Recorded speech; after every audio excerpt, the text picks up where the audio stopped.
En esta nueva miniserie de videos hablaremos un poquito sobre micología clínica. Serán solamente dos partes. En esta primera parte hablaremos sobre los métodos de detección de los hongos y cuáles son los hongos de mayor importancia médica. En una segunda parte, entonces, hablaremos sobre los antimicóticos, un breve resumen de los antimicóticos. Para los métodos de detección, cabe mencionar que tenemos diferentes técnicas. Tenemos la técnica de microscopia, macroscopia y algunas técnicas de aislamiento.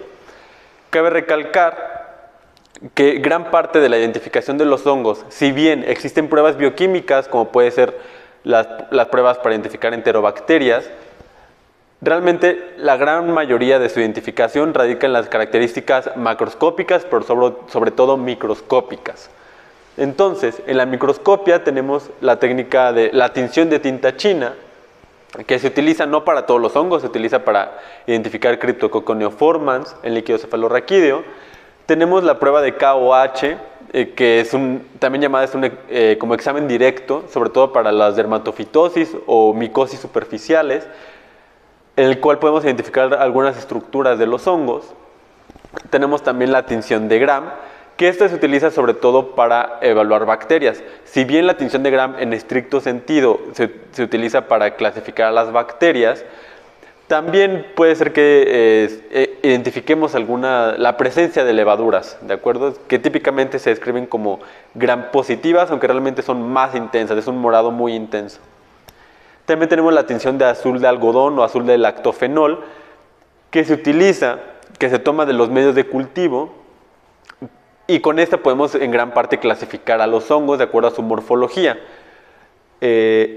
También tenemos entonces las técnicas de macroscopia, en el que tenemos las características de la colonia. Este nos da un primer indicio de ante qué hongo podemos estar. En las características de la colonia, entonces hay que tener en cuenta el color de la colonia, y sobre todo en los hongos que son pluricelulares, es diferente el color de un lado de la placa del agar que del otro. Tiene que tener en cuenta la textura, si es polvorienta, si es algodonosa, si es aterciopelada. También en la macroscopia tenemos los agares cromogénicos, que como pueden ser los cromoagares para identificar diferentes especies de cándida.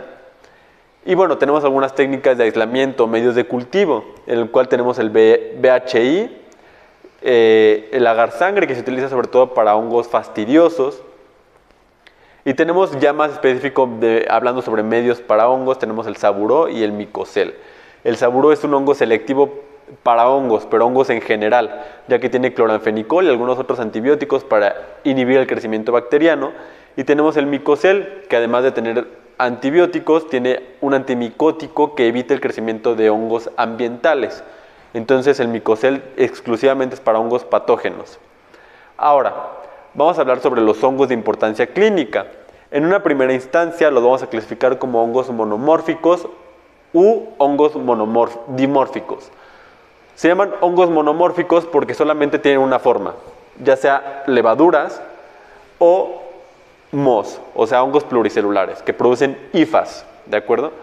Y los dimórficos se llaman así porque en algunos momentos o ante determinadas circunstancias van a ser levaduras, y ante otras circunstancias van a ser pluricelulares, van a tener hifas.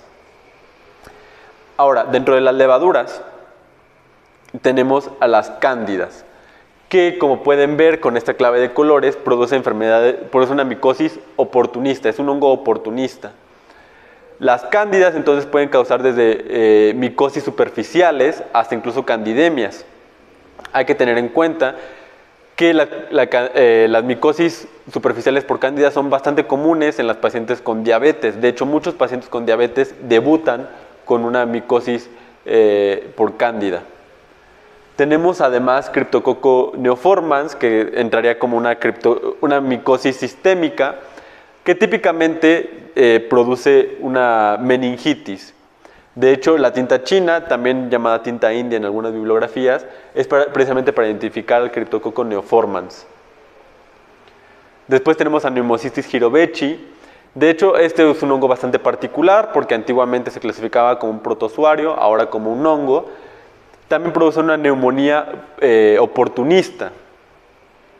Tenemos a Malassezia furfur, nada más hay que denotar aquí, que está clasificado, al menos en este esquema, como una levadura, pero en estricto sentido es un moho, es un hongo pluricelular. Solamente que ante las técnicas convencionales parece más una levadura y por eso aquí lo dejamos como si fuera una levadura. Los mohos, entonces, los podemos clasificar como septados, que son los zigomicetos, y los no septados, perdón, que son los zigomicetos y los septados. Dentro de los no septados, básicamente tenemos a Rhizopus y Mucor, que son los agentes etiológicos de la mucormicosis, que también es una micosis oportunista, que de hecho es una micosis ante la que hay que actuar rápidamente para que el paciente no pierda la vida. Entre los hongos septados tenemos a los dermatofitos, que causan las tiñas, micosis superficiales.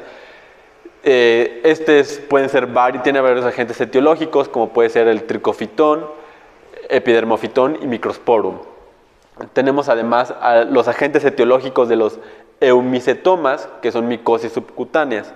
Nada más hay que tener en cuenta que los eumicetomas o micetomas provocados realmente por hongos no es lo más común dentro del mundo de los micetomas, es más común por los actinomicetomas, que es principalmente por nocardia, una bacteria gram positiva.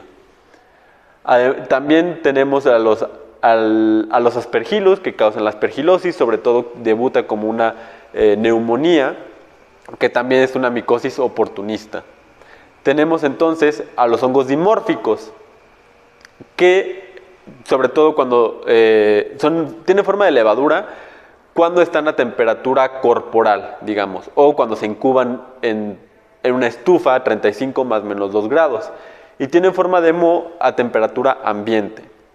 Sporothrix schenckii también causa una micosis subcutánea y provoca la que se conoce como enfermedad del jardinero. Tenemos a Blastomyces dermatitidis, que causa también una micosis sistémica, que debuta también con una infección pulmonar, pero que sobre todo característicamente migra hacia la piel. Tenemos a Coccidioides imitis, que causa la fiebre del Valle de San Joaquín, que puede debutar como una neumonía, pero además se puede hacer una meningitis. Este hongo es particularmente importante ya que es muy contagioso, se transmite muy fácilmente por vía aérea. Tenemos a Histoplasma capsulatum, que se encuentra normalmente en las heces de las aves o de los murciélagos, que causa precisamente la histoplasmosis. También debuta como una infección pulmonar, que en personas previamente sanas puede ser autolimitada, pero en personas inmunocomprometidas, por ejemplo con VIH, puede incluso hacerse crónica. Y además tenemos a Paracoccidioides brasilensis, que también causa una micosis sistémica, que también debuta como una micosis pulmonar. Espero que esto haya sido un poco esclarecedor acerca de los hongos. En una segunda parte entonces hablaremos sobre los antimicóticos de forma general.